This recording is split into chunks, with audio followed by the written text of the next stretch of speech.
We brought you a lot of car plants, Michigan. We brought you a lot of car plants. You know that, right? Long time. It's been a long time since you had all these plants being built, but we brought you a lot over the last 3.5 years, and we're going to bring you a lot more. That's happening. Hello, Michigan, and I'm thrilled to be in Freeland with thousands of loyal, hard-working American patriots. 54 days from now, we're going to win Michigan, and we're going to win 4 more years in the White House.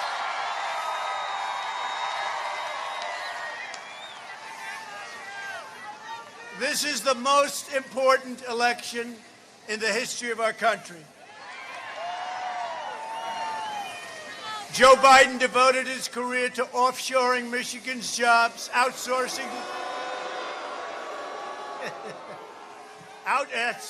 We shouldn't be smiling about it, but we've changed it around. Outsourcing Michigan's factories, throwing open your borders, dragging us into endless foreign wars, and surrendering our children's future to China and other faraway lands. Biden supported every disastrous globalist sellout for over a half a century, including NAFTA, China, and TPP. You know that. Joe Biden surrendered your jobs to China, and now he wants to surrender our country to the violent left-wing mob, and you're seeing that every night. If Biden wins, China wins. If Biden wins, the mob wins. If Biden wins, the rioters, anarchists, arsonists, and flag burners win. But I wouldn't worry about it because he's not winning. I don't think he's winning.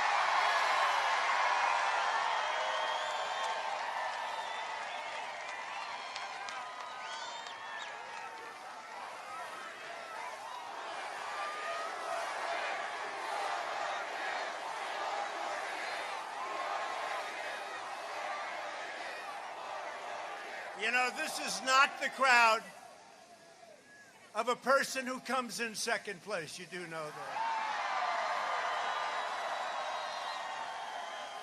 The same thing happened 4 years ago.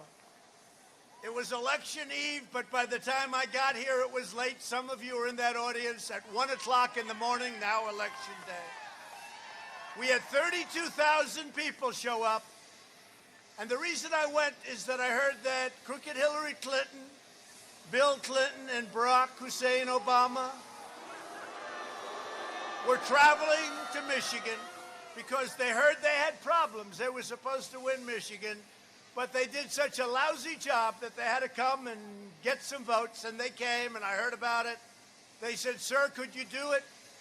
And I hopped in the plane. We landed at 12 o'clock in the evening. I started speaking at 1 o'clock in the morning, now election day. 32,000 people. She had 500 people. I said, why are we going to lose Michigan? And we didn't. And we didn't. First time in a long time. But now we're up in the polls. We just saw polls. We're up in Michigan. I don't know if that's good or bad. I don't know. I don't know if that's good or bad, because in all those polls where we were down last time, we won. So maybe we're better off being down a little bit. Hello, John James. I see you, handsome guy. John James, get out and vote for John. I'm going to introduce you in a second, John James. What a job you've done. You know, I have to tell you, I saw this group of people that were running, all nice people. 3 very rich people, and 1 guy that was John James. And I saw them all, right? I saw them all, and I said, wait, you know, with the wonderful invention of TiVo, one of the greats, you can play it back. I said, who was that? They said, I don't know, sir. I said, play it back. I said, that man is going to be a star. It was John James. And that was in the Republican primary. And after learning about him with his incredible career and helicopter and He's a great, and actually a great flyer, I heard the other day, a great one, a really good one, as opposed to those that aren't so good. But his incredible background and education at West Point and all of the things he did, I said, this guy, and I endorsed him, and he went like a rocket ship. And frankly, if he had a little more support, he would have won the last time. And this time, I hear you're even and maybe even ahead, and we're going to win for John James.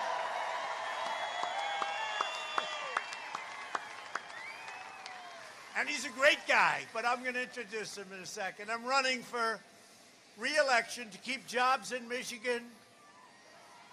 And we have got a lot of, last year before the China plague came in, we have the China plague. Thank you, China, very much. Should have never let that happen. They should have never, ever let it happen. They stopped it from going into China, but they didn't stop it from coming out here and coming into the U.S. and Europe and the rest of the world, 188 countries. But it is what it is, and we're not happy about it, and we're going to remember it. We're going to remember it. But we had in Michigan and in the country the greatest economy in the history of the world. There has never been an economy like that. And now we're building it again, and it's being built fast. And by the way, it's turning out to be, John, a super V. No more V. Now it's turning out to be a super V. But to put violent criminals behind bars and to ensure the future belongs to America, not to China. Because if we win, America wins, and that's what it's about. If we win, America wins. Not only does Joe Biden want to eliminate your jobs, he wants to eliminate your borders. He's promised to flood your state with refugees, and you know that as well as I do, and you see it all the time. From terrorist hotspots around the world, including Syria, Somalia, and Yemen.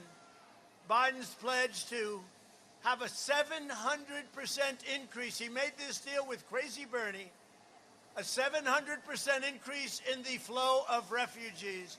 So he wants to lift it up by 700%. This is in their manifesto.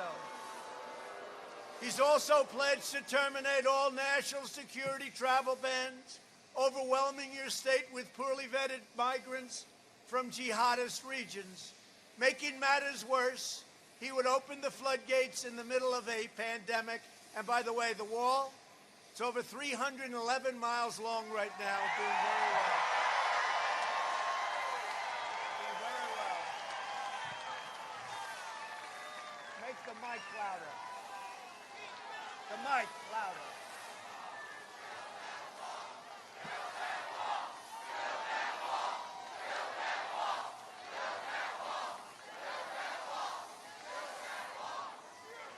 Biden is waging war against the American middle class. I think most of you are not middle class, you're upper class. You're the elite. You know the way they talk about the elite? The elite. They're really elite. I see them. They're not elite. You're the elite. The elite has decided, boy, have we hurt the elite, haven't we? You're the super elite. The left wants to get rid of me so they can come after you. It's very simple. Over the last 3.5 years, we've secured America's borders, blocked the entry of foreign terrorists, fixed our disastrous trade deals, and we have fixed our trade deals good. They are good. In fact, Biden was interviewed today on, there they are, CNN.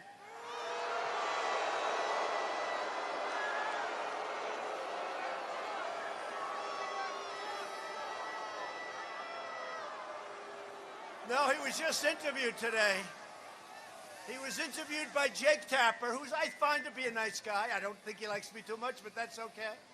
He was interviewed on CNN, and they said, which is better, NAFTA or the USMCA? He said, no, the USMCA. And Tapper goes, what? Couldn't believe it. Said USMCA. He made a mistake. From his perspective, he made a mistake because he doesn't know what's going on. Even though he's right, he doesn't know. They were a little surprised to hear that. They gave him a few chances. Let's ask that question again. But we brought back our manufacturing jobs. We rebuilt the awesome power of the U.S. military. We obliterated the ISIS caliphate and built the greatest economy in the history of the world. And now we are doing it again, bigger and better than ever before. Before the end of the year, we will have a safe and effective vaccine, and we will defeat the China virus. I have a feeling, by the way, I think the vaccine's going to come very soon. And with it or without it, we're rounding the turn. You see what's happening. You see the numbers are plunging. You see how good we're doing relative to other countries and other parts of the world. But the fake news doesn't like saying that. They don't like telling you that. And next year, unless you have somebody that's going to quadruple your taxes, raise your taxes, raise up all of those regulations that we cut, next year will be one of the greatest years of the history of our country. At no time before has there been a clearer choice between two parties, two visions, two philosophies, and two agendas for the future. There's never been a vision like this. You have Sleepy Joe and you have Trump. Sleepy Joe. He's a beauty. He's a beauty. He's a beauty.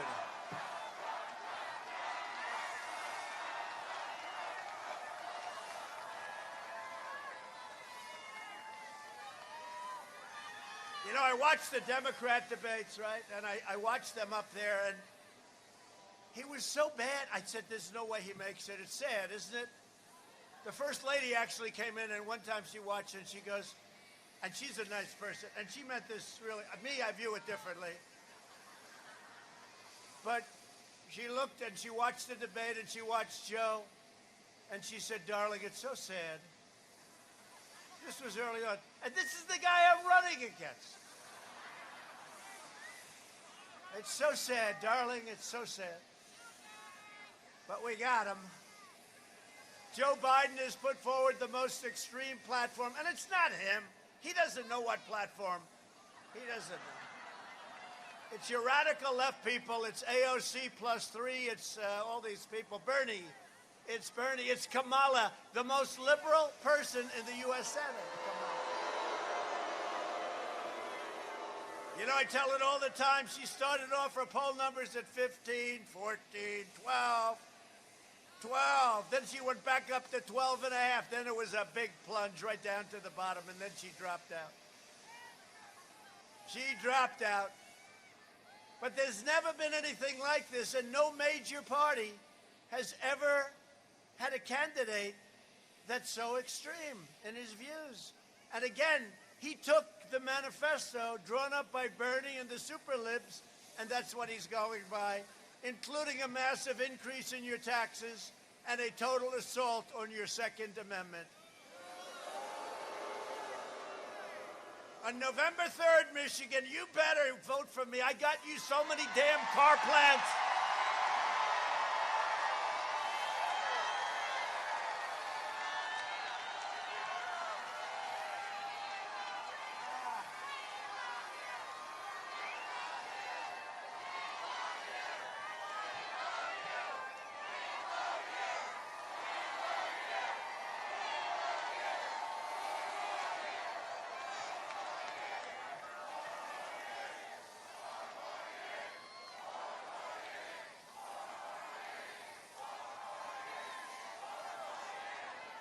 I'll tell you what, I'll be so angry at you. I got you a lot of plants. Is that right? I mean, have you seen what we're doing here? All the plants that have been built are being built. And what about the plants that are being expanded? They don't want to give you credit for that. They're just expanded. I went to Prime Minister Abe of Japan. I say, Prime Minister, you have to start doing something. You know, he's a great guy. He'll be retiring soon. He's a great guy. The Prime Minister of Japan, Abe. I say, Shinzo, you have to do me a favor. You've got to send car plants over here. You know, you're sending all those cars. We stupidly don't charge you tariffs on those cars that pour into our country. I said, Shinzo, you got to give us plants. No, I can't do that. That is up to the free enterprise system of Japan. I say, Shinzo, you're a powerful man. You can do it. Oh, I can't do it. The next day they announced 5 car companies are coming to Michigan, right?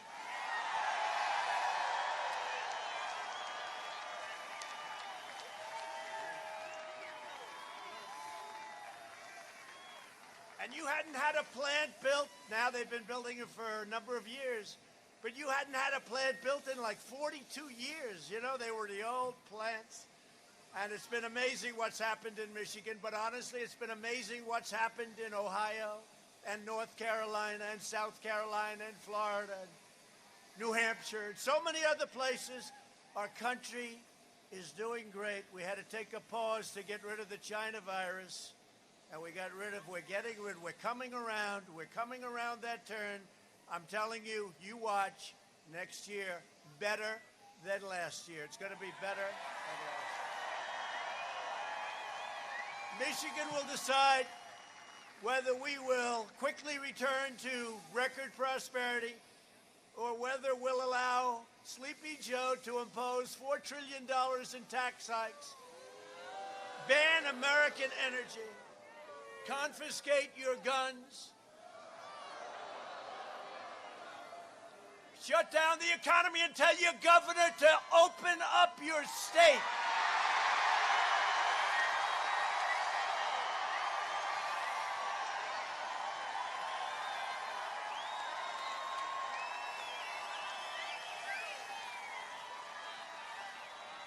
You know, it's all Democrat governors, and I think they do it for political reasons, you know, because there'll be less activity. You'd be doing even better if you had a governor that knew what the hell she was doing. You got to open up the state.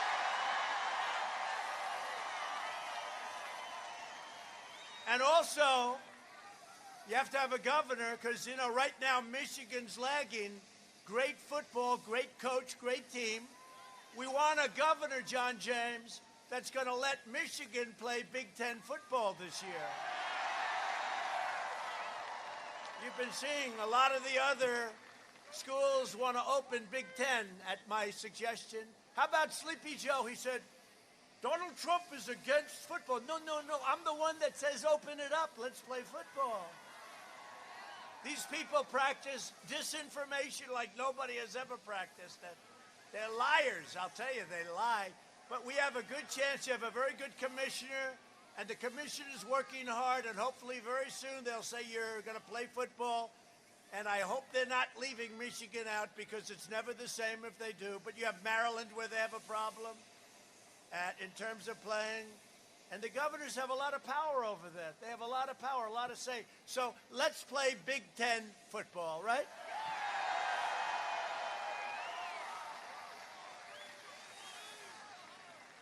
They want to shut down auto production, delay the vaccine. They want to destroy your suburbs. Look at what I've done for your suburbs. You know what I've done. You know what I've done.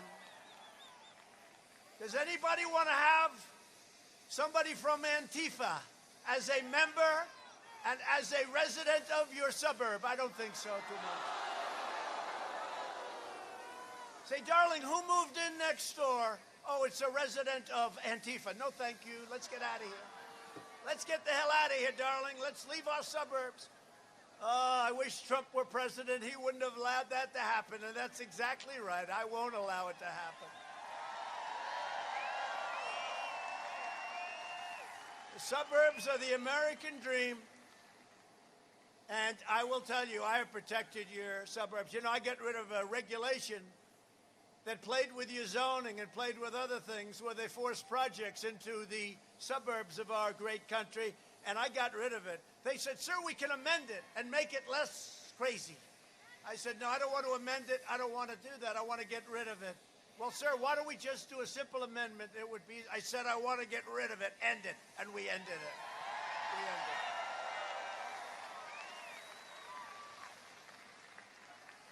So I think the people living in the suburbs, which I know very well, I watched Westchester in New York where they were doing things that should never have been done. and it's not going to happen to our suburbs. They want to erase your borders and indoctrinate your children with poisonous anti-American lies in our schools. Not going to happen. Not going to happen. For the last 4 years, they've tried everything to stop us, and they are only getting more desperate by the day. Can you imagine if on September 3rd, they say, ladies and gentlemen, Donald Trump has been declared the winner. Donald Trump has been declared. At first, they'll go crazy, and then they'll say, okay, it's time now to be reasonable. They will have had it. They will have had it. You know, we were coming together as a nation. Very interesting. Before the plague came in from China, we were coming together. It was success. Somebody said, what's going to bring you together? And it was. We were coming together. I was starting to get calls from Democrats that, frankly, we didn't speak much. And I was starting to get calls, and then all of a sudden we saw the plague pour in, and we saw what was happening, and it really stopped things. But success was getting very, very close to bringing us all together. And then we had to say, let's take a time out. We got to fix this mess. And we did, and now we're coming back strong. But success brings us together, and it was happening. And then we got that terrible situation happened, and we'll never forget it. Biden and his party tried to lock law-abiding Americans into their homes while they encourage rioters and vandals rampaging through in all cases, Democrat-run cities. You know, Republican-run cities are doing very well. I hope you know that. And I hope you know, like in Minneapolis, we were asked to come in. We went in. We took care of that problem in about, 30 minutes? Unfortunately, they let almost 2 weeks go by. And if you look at what we just did in Wisconsin, which was so amazing, 3 days, and we went in. And by the way, the U.S. Marshals went in to get the killer, and that was the end of that. They got the killer. They got the killer. You know what I'm talking about. And we were going to go into Seattle the next day. We're all set, all lined up, looking forward to it. We just said, we're doing it. I mean, they actually took over a part of the city, and the mayor said, this is going to be a summer of love, right? Where do these people come from? But we were all set to go in. They heard we were going in. We informed them we were going in, and they sent their police to do it, and we never even had to go in. But we can solve those problems in a matter of literally minutes. Thank you.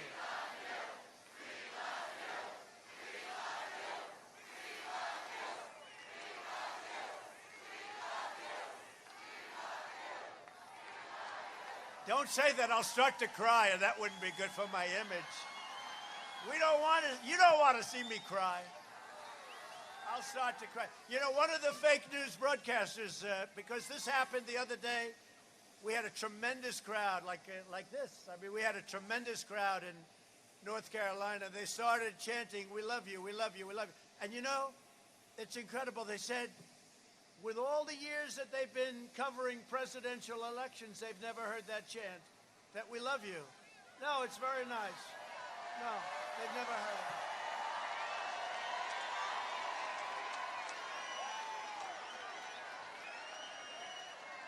True. You know, now they'll say, he misrepresented. 18 years ago, there was a rally held by somebody. And we heard the words from two people that we love you, sir. Now, this is what we're dealing with. And by the way, there's a lot of people that, look at this. There's people back there that can't even get in. Thank you, Michigan. Thank you. It's really nice to be with you. As president, I will always support the heroes of law enforcement.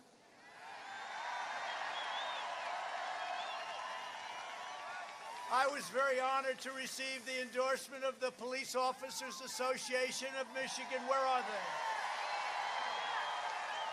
Where are they? They're here someplace. Where are they? Thank you, fellas. That's really nice, I'll tell you. That's an honor. I have to be honest. I got it from Florida, Texas, Ohio, North Carolina, South Carolina. But Michigan is Michigan. Thank you. I don't think there's any law enforcement officer that is against us. What is our poll number? 99? I know they had 365,000 at one group, and they got a unanimous vote. I said, that's pretty good.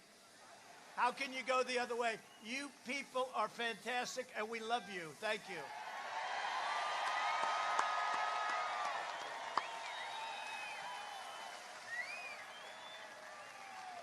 That's great. Thank you very much. Appreciate it. Biden says he wants to protect black lives, but his radical platform will cut short the lives of thousands of young African-American citizens. Thousands. The murder rate in Democrat-run cities like Chicago, Baltimore, New York, so many others, is higher than in Afghanistan, yet Biden supports imposing these failed policies nationwide. You will have crime like you've never seen before.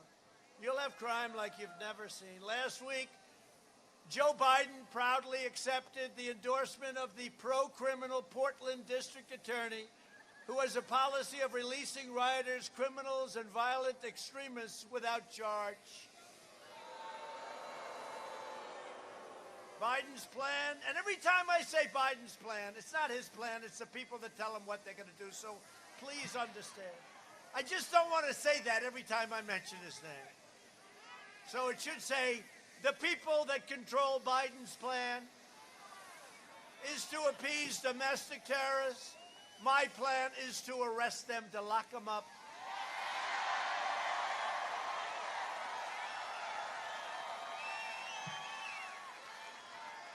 If Joe Biden is elected, far-left lunatics won't just be running failed Democrat city.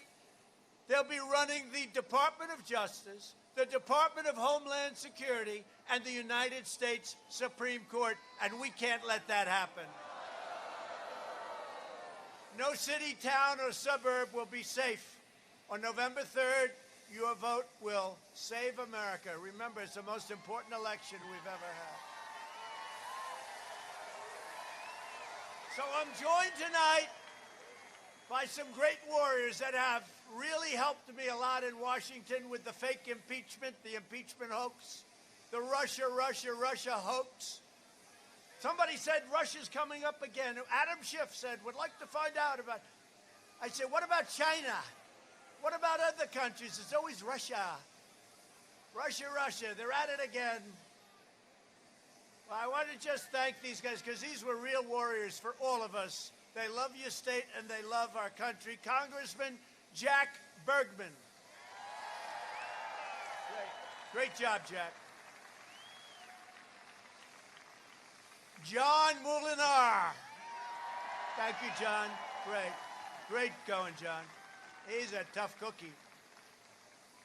And Tim Wahlberg. Tim, thank you. Great job. What great people. And I talked about him a little while before. I could talk about him all night. He's a star. He's going to be a future star. You know, we have a very much different party than we had 4 years ago. We're now the party of the workers. We're the party of a lot of different things now. But we weren't really considered the party of the workers, certainly not anymore. Remember this, we're the party of Abraham Lincoln. A lot of people forget that. Honestly. Remember when they used to say, he doesn't act presidential? And I used to say, it's so easy to be presidential. I'd only have about 10 or 15 people here. You'd be bored. But remember, I used to do that, but I'd always say, I can be more presidential than any president in our history, except for the possibility of Abraham Lincoln when he wears his hat. Tough to beat. That's tough to beat, John James. But seriously, if you want to be well represented, you know, your current senator, I don't even know this guy. I don't even know this guy. Nobody does. They don't know who he is. They don't even know. He comes into the office, I say, who is that guy? I know every senator. Democrat, Republican, I don't know this guy. I know your other senator, I can tell by her hair. She's got interesting hair. You know? But that was John's first crack. He learned a lot. And frankly, and I mean this, if he had more support from the Republican Party, he would have won that race. He would have. But this guy Peters, right? Peters. I say, who's Peters? Nobody knows him. He doesn't do anything. I really mean, look, we're going to end this, but I have to tell you, John James can be so great. He loves he loves our country. He's been educated at the highest level. He was always the top at everything he's ever done. And this is what he has. And I'll be honest with you, John, I think I can tell this story. John and I were thinking about John. I was thinking about John more than myself because I know talent. And I said, you know, John, you can run for a certain House seat, right? And you're guaranteed to win. You can run for another House seat. It'll be a tough race, but you're going to win. Or you can have a tough race against somebody that nobody ever heard of. It's like a habit that they press that particular trigger. But that's a tough race. So you can be an absolute congressman, or you can take a shot at this one. He said, sir, I can do more in the Senate than I can do in the House. And that was his decision. Right? Took a lot of guts. So, John, I'm with you. You have my total and complete endorsement. You have everything I can do. Everything I can do, we will do for you. And I really believe you're going to make it. You're running against somebody that is just ridiculous, folks. It's ridiculous. Don't do it. Also with us are some other great candidates and people that are going to do a tremendous job helping our congressman. Paul Young. Where's Paul Young? Paul, thank you. Good luck. I heard you're doing well, Paul. Paul Young. Lisa McLean. Lisa? Great job. It's going well. And Eric Isaki. Thank you, Eric. Good luck. Good luck. We're going to be out here helping you, too. We're going to be out here. I hope John doesn't even need help, but we're going to help John, too. We're going to help all of you, all right? We're going to be doing it. Thank you. Also with you is RNC chairwoman. You know, she was the head of the whole state, and she kept calling me back. Sir, one more speech, you're going to win Michigan. Hadn't been won in decades. One more speech, sir, you're going to win Michigan. I said, all right, Ronna, I'm coming in one more time, but that's it. I said, that woman is the most aggressive person I've ever met. She said, I'm telling you, sir, one more speech. I said, all right, I'll do it one more time, but that's it. About a day after I got back, I said, I just got back from Michigan. It was wonderful. I get a call from Ronna McDaniel, and she goes, sir, could you come in tomorrow for another speech? Well, whatever happened, she is the one that got me here at midnight on, she is. So when it came time to picking the head of the RNC, you know, as president, you have a couple of things to say about it, right? I said, who's that woman that kept getting me back to Michigan? Boy, oh boy, she'll be great. Ronna McDaniel.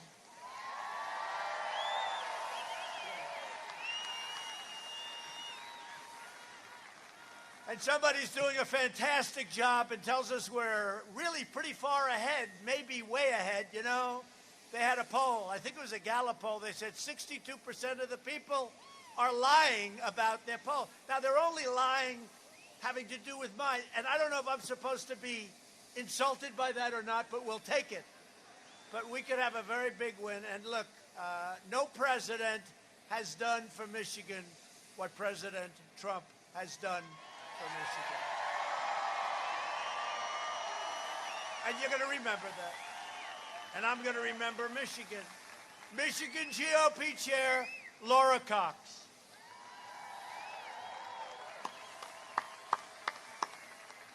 Great. Thank you. Great job. Great job. Thank you. Thank you very much. Thanks, Laura. We spent the last 4 years reversing the horrible damage Joe Biden inflicted over the last 47 years. 47 years of bad votes. After the last administration nearly killed the U.S. auto industry, I saved the U.S. auto industry. Joe Biden supported the disastrous Trans-Pacific Partnership, which would have been a death sentence for American auto jobs. I withdrew from the TPP my first week in office. That was so easy. That was so easy. You wouldn't have been making cars. You would have been buying cars from foreign lands. We have enough of that.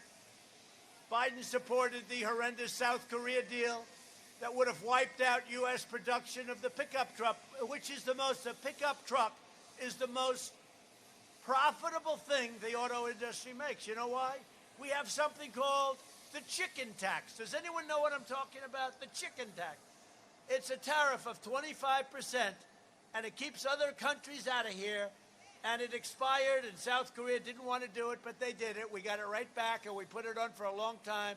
And now you're making, but remember this, go check it out, the chicken tax. I'll tell you why someday at another meeting, why they call it that.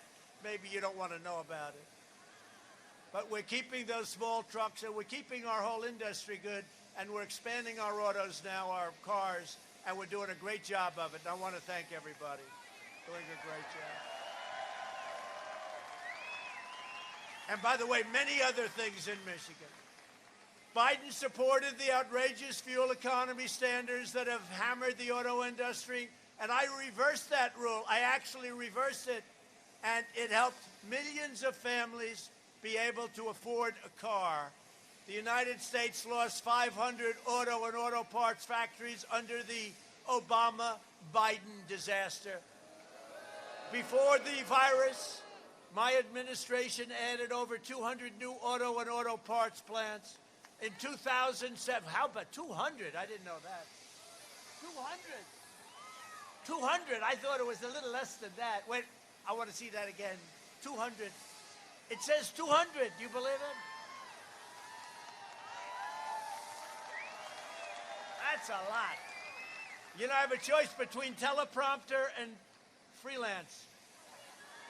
And I hate to say, the freelance is always a hell of a lot better, but...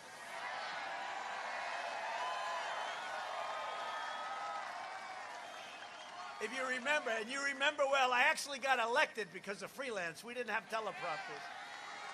There were no teleprompters. But think of that, 200. We're talking about 200 plants. I thought it was a much lower number, and I thought you should put me in office based on a much lower number. At 200, you have no choice. Yesterday,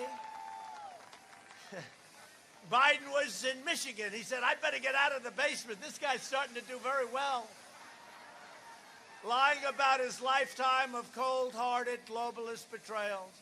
Biden championed NAFTA, perhaps the worst trade deal in the history of our country, and he continued to embrace and promote NAFTA for decades. And I told you, he just said, it was not as good as the deal I made. I can't believe, oh, they're giving him hell tonight.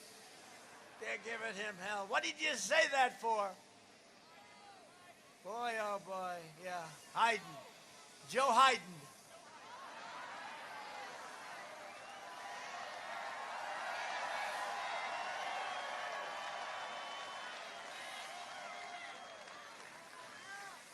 Look, you know, this doesn't sound nice. I'll say it, and they'll criticize me for it. You watch. But I have the distinct pleasure of running against the worst presidential candidate in the history of presidential politics. I really believe that. I don't know.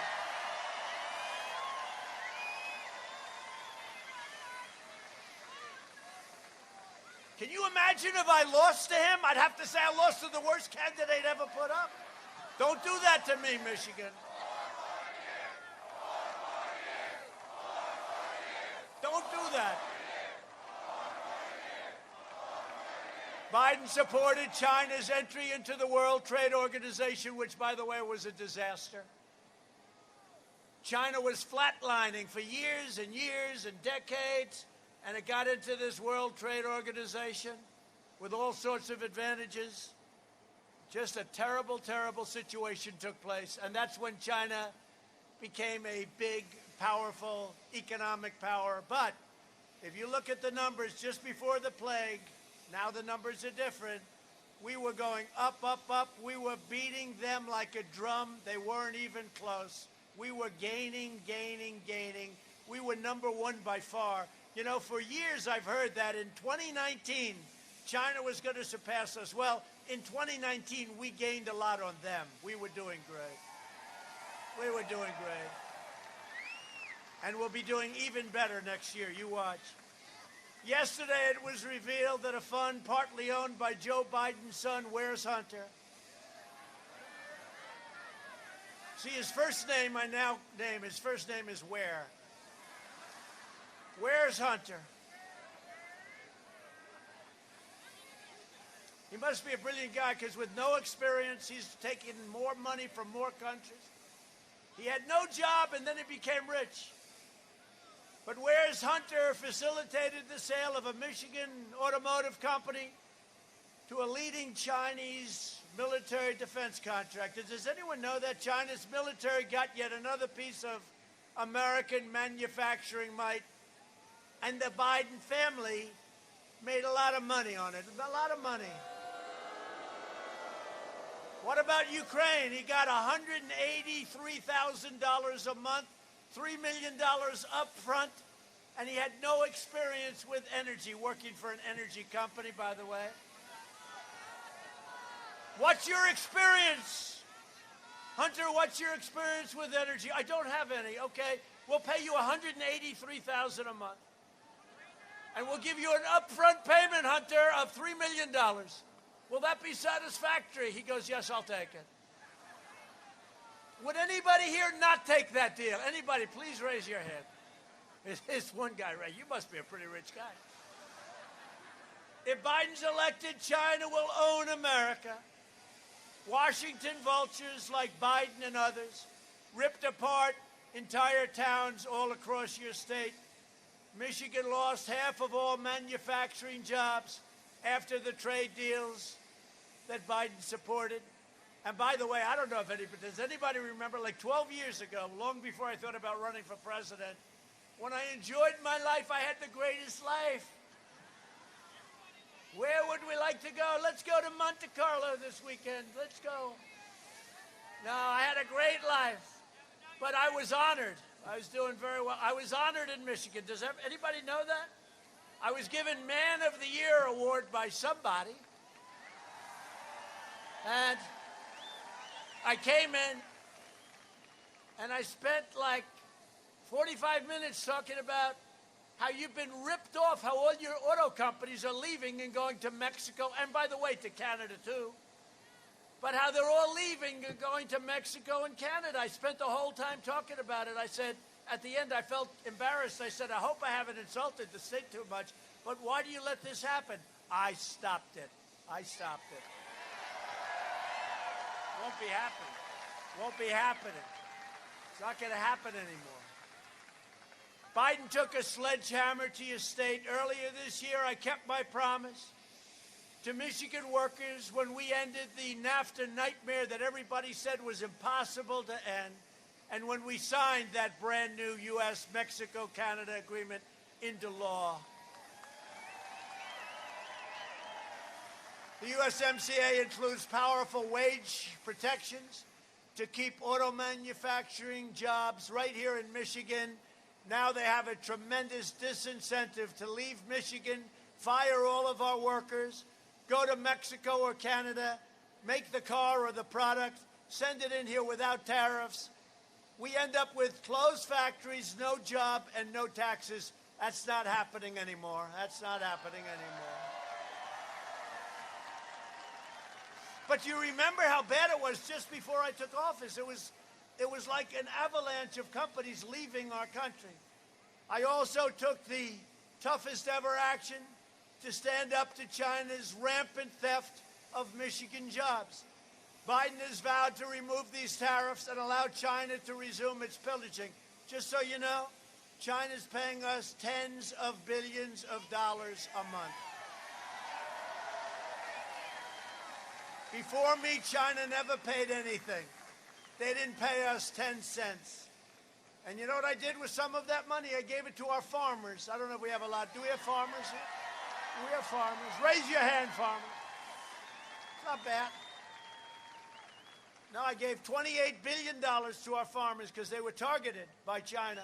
They were targeted. They said, you know, and that's what they did to the past other presidents. They said, if you do this, we're going to stop doing business with your farmers, and you're not going to be able to get any votes, and you're going to lose the Midwest and all of that. And I said, you know what? Do whatever you want. Then I went to Sonny Perdue, Secretary of Agriculture, a great guy. I said, Sonny, how much are they being targeted for? Sir, $12 billion the first year, 2 years, 3 years ago. And then $16 billion, a total of $28 billion. I said, that's okay. We're putting tariffs on everything they send into our country. 25% was going to raise it to 50%, also 10% and 12%, all different tariffs. We took in billions and billions, and I said, you know what we're going to do? We're going to take of that, the 12 and the 16, $28 billion, and we're going to give it to our farmers who were targeted, and our farmers are doing great. That's what we did. You think Joe Biden would do that? He wouldn't have a clue. Hillary wouldn't have had a clue. Crazy Bernie wouldn't have, nobody would have had a clue on that one. And by the way, we had billions, tens of billions of dollars left over. You know what I did with that? We gave it to the U.S. Treasury, right smack into the heart of the U.S. Treasury. And we're still getting those big tariffs, even though we made a trade deal with China. I said, no, you got to leave the tariffs on. A lot of people didn't know it. Schumer went, well, I don't like the deal. First of all, he didn't like tariffs. Then all of a sudden he loved it. But when I made the deal with China, I left the tariffs on 25% and some different amounts. But I left tariffs largely on. And nobody could believe it. They said to Schumer, what do you think of the deal? I don't like it because he got rid of the tariffs. I said, no, we left the tariffs on. This is what it is. No matter how you do it, no matter how good the deal, they'll say it's no good. Because they don't love the country. They don't love the country. Remember that. Joe Biden's agenda is made in China. My agenda is made in the USA.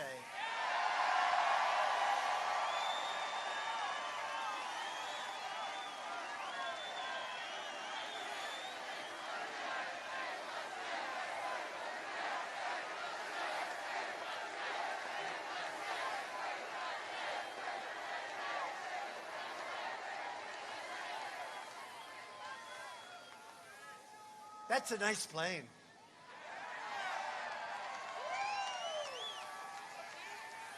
Somebody said to me, your plane's just as nice as that. I said, no, it's not. That's Air Force One. That's the nicest. Always that's the nicest. I also authorized millions of dollars to save Michigan sulaks and forget all the problems they had. For years and years, they fought over the money to do it. We got $300 million to the Great Lakes Restoration Initiative, and we have done a job on the sulaks. They were rotting. You weren't going to have anything come through the sulak. It's all done. That deal is all done. It's all done, right? Thank you. Thank you. Where are my guys there? Good job, right? Even though you're law enforcement, that's a good job, right? 2 months ago, I also issued a major disaster declaration in response to the catastrophic flooding caused by the failure of the Edenville Dam. Where are the people from Edenville? Edenville, yeah, good. No, that was a terrible thing, and they're working very hard right now. We're providing more than $43 million in federal funds to help homeowners, businesses, and communities in central Michigan to recover from that catastrophe. And you know, it's a privately owned dam. I think we're going to have to sue the ass off of the company that has it. I don't know. No, I don't know why we're doing it. I'll tell you why we're doing it. Our great congressman. Thank you, Congressman. Great job. Thank you. Great. He called up. He said, sir, we have to do it. It's a private dam. I said, well, if it's a private dam, don't they have to do it? Say it will never happen, right? But we'll end up getting some of that back, I think. Great, great representative you have. I want to tell you, he fought like hell. Thank you. Perhaps in no area Have our opponents more thoroughly betrayed working families of all backgrounds than on the subject of immigration? Under my administration, we've achieved the most secure border in American history. We've ended catch and release, stopped asylum fraud, and we've deported over 20,000 vicious gang members and over 500,000 criminal illegal aliens.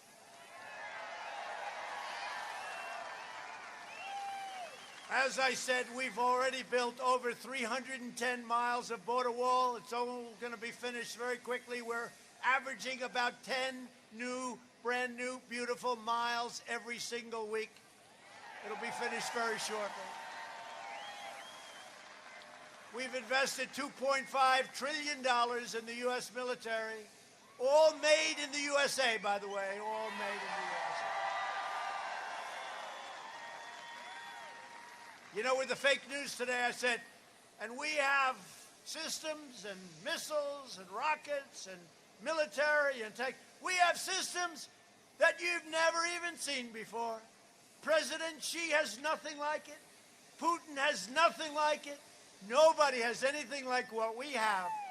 And they said, is he giving away military information? No. I'm saying we have the greatest weapons in the world. That's what I'm saying.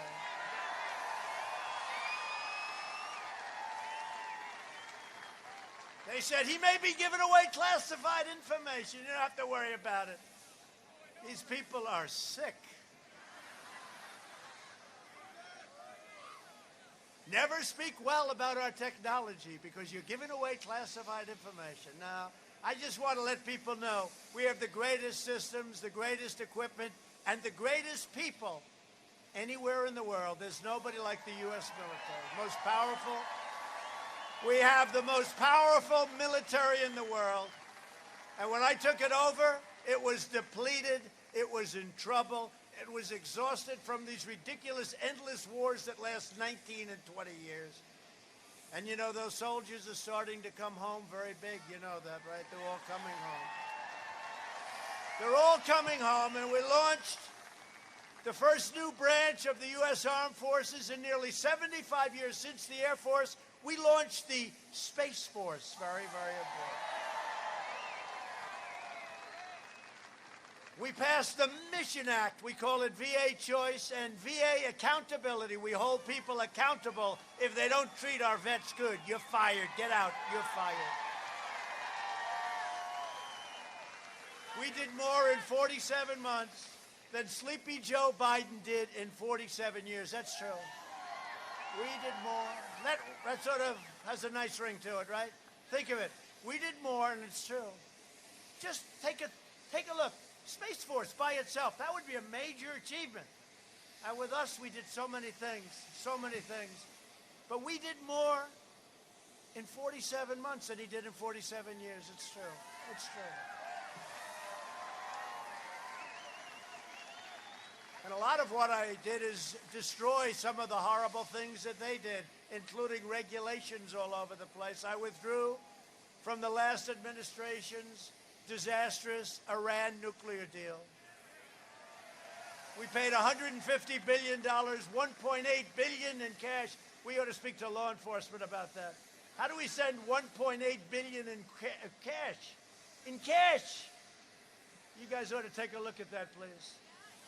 I kept my promise, recognized the true capital of Israel, and opened the American embassy in Jerusalem.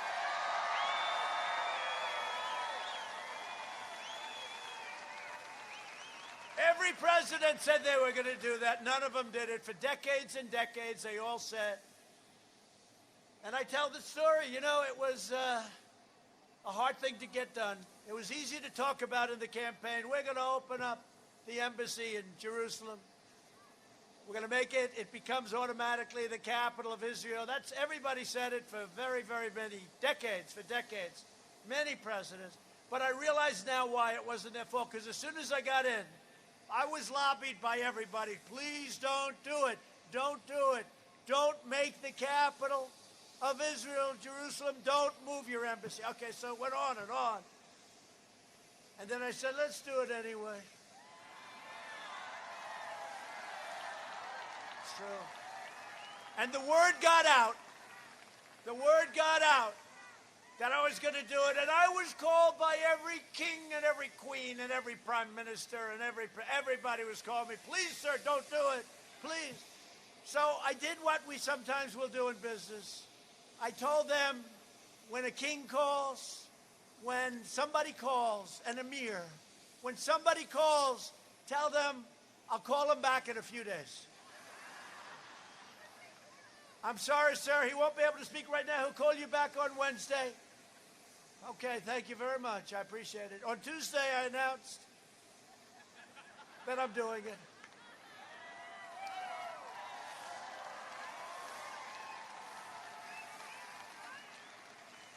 And then I got on the phone with 18 different companies. I go, hey, how you doing? You called? I'm just returning your call. Oh, it's too late, sir.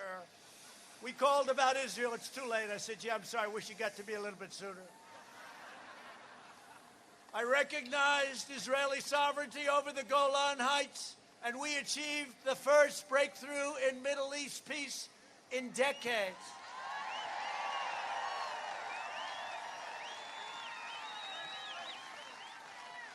And by the way, on Wednesday, I believe of next week, Prime Minister Benjamin Netanyahu, and as you know, the country, very powerful, very respected country with a great leader, UAE, is coming to the White House. And we're going to sign an agreement that hasn't been signed in many decades. It's peace and it's recognition of Israel and all of the things nobody thought it could be done. And you know, it's an amazing thing. I don't say this out of ego, but I was nominated for the Nobel Peace Prize.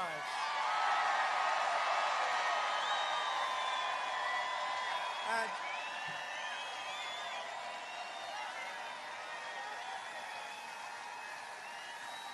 now, I have to tell you, that's sort of a big thing. And the networks and most of the news didn't cover it. Could you imagine? When Obama came to office, they said, we're going to give him the Nobel Peace Prize. He actually said, what did I do? I didn't do anything. He didn't do anything for 8 years, frankly. But he said, what did I do? They gave it to him in a matter of weeks, right? Weeks. And with us, we've done so much. We have done so much on so many different fronts. Remember North Korea? Remember they were going to be at war with North Korea? Where's the war? Where's the war? Where's the war? And we have a good relationship with Kim Jong-un. Who knows what happens? All I know is we're not in war, and that's okay. They said, but he gave away so much. I said, I gave away nothing. No, he gave away so much. When I said, what did I give away? You know what they said? We don't know. I said, here's what I gave away. I gave away nothing. They said, oh, but you agreed to meet. Oh, I see, I agreed to meet. So now they're saying, I agreed to meet. It was such a big deal. Instead of being in a war, I think agreeing to meet is okay, right? And we did. He's a different kind of a guy, and he's a smart guy, very smart guy. We get along. You know, getting along with foreign powers is not a bad thing. We're trying to teach that to the media and these idiots that ran our government for so many years. These fools. These fools. You know, you got nuclear weapons, you got big armies, big navies. He gets along with Putin. That's a terrible thing. No, it's a good thing. If I get along, that's good. He likes me. I like him. Not so bad. He gets along with Kim Jong-un. That's a terrible thing. No, it's a good thing. I'm trying to convince him. It's okay. It's okay not to go to war. It's really okay.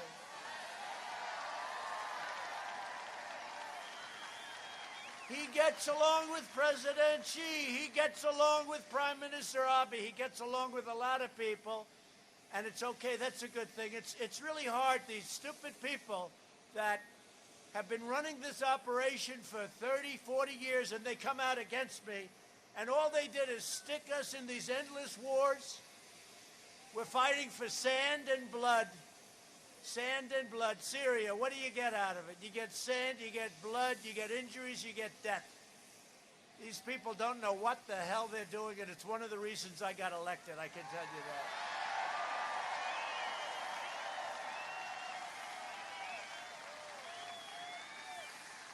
We don't like his foreign policy. And this is said by one of the guys that got us into the war in Iraq, got us into the Middle East. So we're doing a great job. We're doing a great job for you. We're doing a great job for Michigan. Just to finish in the Middle East, we killed the founder and leader of ISIS, al-Baghdadi. And by the way, we're pulling back and we're doing everything so beautifully. If we do get into war, we win the war. We don't fight for nothing. We fought for nothing. We don't ever want to have war, but if there is a war, nobody's going to even come close to being able to beat us. And we won't be depleted from fighting in all these ridiculous locations all over the globe.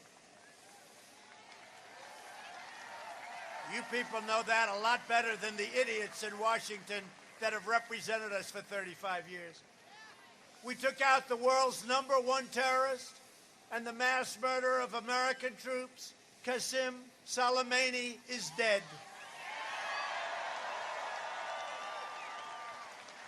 We kept America out of new wars, and we're bringing our troops back home, and they're coming home very rapidly. You see that.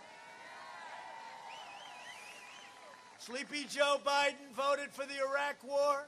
He supported the defense sequester that gutted our military, destroyed our military, set us back so many years. I got rid of it immediately. He opposed the mission to take out Osama bin Laden. He was against it. Everything he did, he was wrong on, as said by Gates, you know, Secretary of Defense, Secretary of everything. He was sort of like, he had more jobs than any human being I've ever seen. But he said everything that Biden was for was wrong. He opposed killing Soleimani. He oversaw the rise of ISIS. He was unable to do anything with ISIS. You know, I had the leader of a very important country in my office recently, and he said, and I'll probably refer to the press, they'll say, who is it? He said, thank you, sir. You were the one that got rid of ISIS. I said, I was the one? You're actually giving me credit? He said, absolutely. When you took over, ISIS in Iraq and ISIS in Syria was all over. It was growing at a level like we've never seen. You came in and you absolutely wiped it out. Happens to be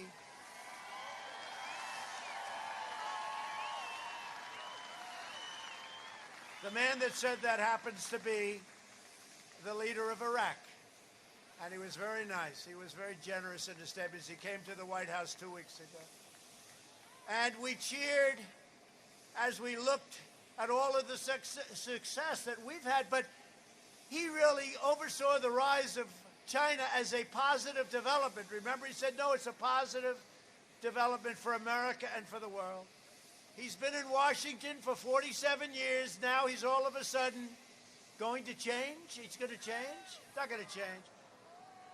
Don't forget, he was in Washington in his prime time, which was never considered great. And now it's no longer prime time. When I banned travel from China, Biden called it hysterical and xenophobic. If we had listened to Joe, hundreds of thousands more Americans would have died from the China plague. Biden was willing to sacrifice American lives on the altar of open borders. And now Joe Biden is once again hurting innocent people with his dangerous anti-vaccine conspiracy theories, putting millions of lives around the world at risk. And the only reason he's doing that is he knows we're right next to having a vaccine. So he wants to belittle the vaccine because he doesn't want us to get credit. But again, it's not him, it's the people surrounding him. When the virus arrived, we launched the largest national mobilization since World War II. Recently, I visited the workers at Ford's historic Ravensville plant who converted their factory to produce tens of thousands of ventilators after we invoked the Defense Production Act. And they've done a fantastic job. Not a single American who has needed a ventilator has been denied a ventilator any time in our whole country. They needed a ventilator, and we had nothing. We were left bare cupboards. I always say the cupboards were bare. We're delivering life-saving therapies and have achieved among the lowest case fatality rates anywhere of any country in the world. Europe's excess mortality rate is 24% higher than the rate in the United States. You don't hear that from the fake news. America will prevail over the China virus. As Franklin Delano Roosevelt said, the only thing we have to fear is fear itself. That's it. We're doing very well. As the British government advised the British people in the face of World War II, keep calm and carry on. That's what I did. This whack job that wrote the book, he said, well, Trump knew a little bit. They wanted me to come out and scream, people are dying, we're dying. No, we did it just the right way. We have to be calm. We don't want to be crazed lunatics. We have to lead. When Hitler was bombing, I don't know if you know this, when Hitler was bombing London, Churchill, great leader, would oftentimes go to a roof in London and speak. And he always spoke with calmness. He said, we have to show calmness. No, we did it the right way, and we've done a job like nobody. All of those great generals, all of those great admirals, our great Vice President, Mike Pence, they did a fantastic job. Our doctors, and they don't get any credit because they want to discredit us as much as possible because they wanted to carry over to November 3rd, but we've done a fantastic job. I think we've probably done the best job of any country, certainly of any major country anywhere in the world on the pandemic. Through our historic relief programs, we've saved more than 1.6 million Michigan jobs and over 128,000 Michigan businesses. Michigan has already gained and regained more than half of the jobs that it lost, and if your state was ever allowed to safely reopen by your governor who doesn't have a clue, she's like Joe.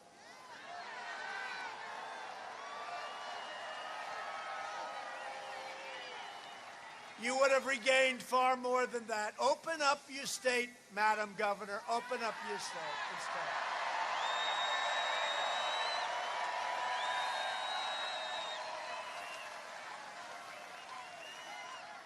Just like crazy Nancy Pelosi, your governor is a liberal hypocrite who lives by a different set of rules. Her husband was caught trying to put his boat in the water on Memorial Day weekend, while she was ordering the people of Michigan to stay in their homes and forcing businesses into bankruptcy left and right. The Biden agenda would collapse our economy and destroy this great opportunity that we're having right now. He would impose job-destroying regulations that would demolish the auto industry. You know, on regulations, it took, in many cases, 18, 19, 20 years to get a roadway or a highway approved. We have it down now to 2 years. We're trying to get it down to 1 year, and it may get disapproved for environmental or safety reasons, but we're going to know about it very fast. No more 20-year approvals or disapprovals.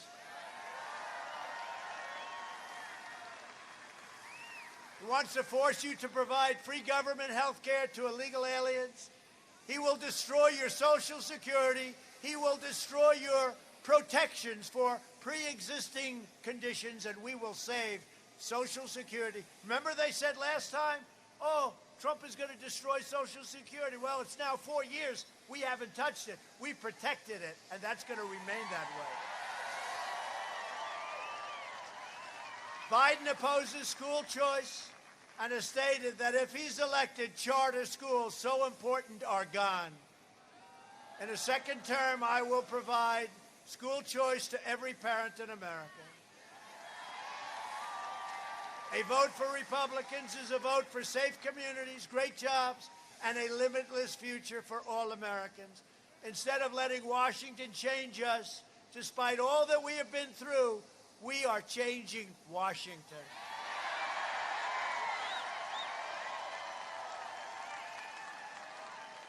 And in conclusion, although I hate to, I really do, I hate to conclude.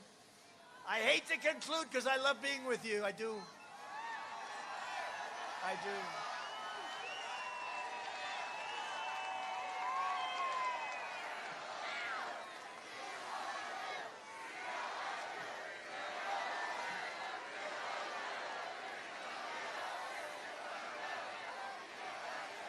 So in conclusion, over the next 4 years, we will make America into the manufacturing superpower of the world, and we will end our reliance on China once and for all. We've been doing it anyway. We will make our medical supplies right here in the United States and right here in Michigan. We will enact fair trade deals that create American jobs and grow American wages. We will rapidly return to full employment, soaring incomes, and record prosperity, and that's already happening. We will hire more police, increase penalties for assaults on law enforcement, surge federal prosecutors into high-crime communities, and we will ban sanctuary cities. We will appoint prosecutors, judges, and justices who believe in enforcing the law, not their own political agenda. We will ensure equal justice for citizens of every race, color, religion, and creed. We will defend the dignity of work and the sanctity of life. We will uphold religious liberty, free speech, and the right to keep and bear arms.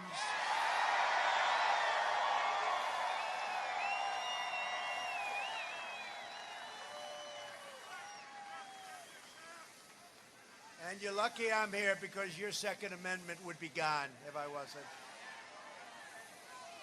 And they didn't touch it. We will strike down terrorists who threaten our citizens, and we will keep out people, keep them out of these horrible, horrible situations where they hurt our country, they hurt the people of our country, and we're also going to be staying out of the endless, ridiculous foreign wars in countries that you've never even heard of.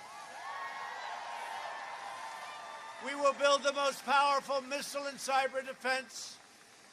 We've already got it, pretty much. And we will maintain peace through strength. We will end surprise medical billing, require the biggest thing that nobody even knows about, and it's all signed, and it goes into effect on January 1st. You better make sure I win. Can you imagine? This is going to be the biggest thing, and nobody understands what it is. You'll figure it out. Price transparency. Did they fight me on that one? January 1st. And further reduce health insurance premiums and the cost of prescription drugs at a level like you've never seen before. I've already signed it. Favored nations, the drug companies are not happy, I will tell you.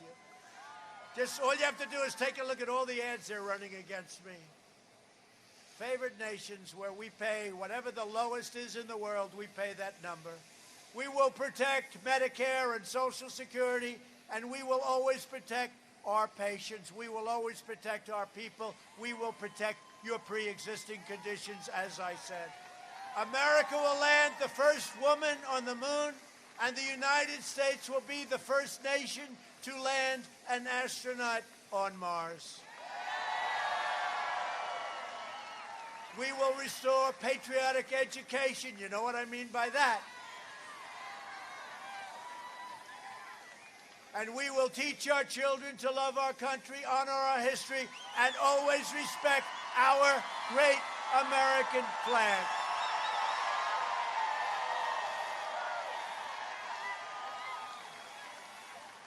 And we will live by the timeless words of our national motto, "In God we trust."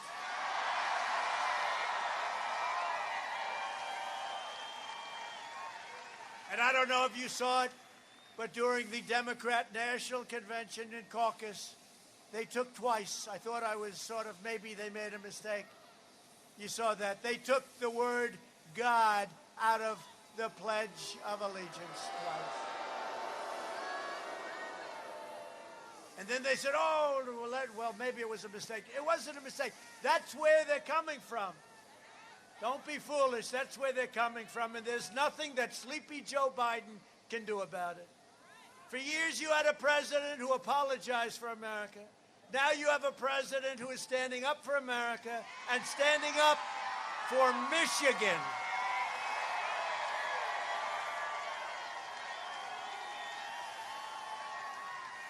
So get your friends, get your family, get your neighbors and your coworkers, and get out and vote. So important.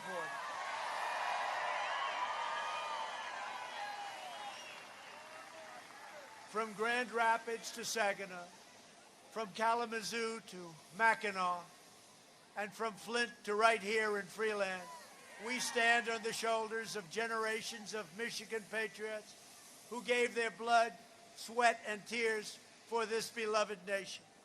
This is the state where Henry Ford invented the assembly line. It's the place where General Motors, Chrysler, and Kellogg revolutionized entire industries. Michigan, well, you know this one, right? Michigan gave us Motown, right? That's right. That's right, Motown. We love Motown. Michigan gave us Motown, gave us the Mustang, and the unrivaled might of the American Midwest. This is the state where tough, strong, and determined workers made America into the greatest and most powerful nation in the history of the world. And we are making it greater and greater every single day. Proud citizens like you help build this country. And together we will be taking back our country. We'll be taking it back from people that don't love our country, and that take back is almost complete. We have to win on November 3rd.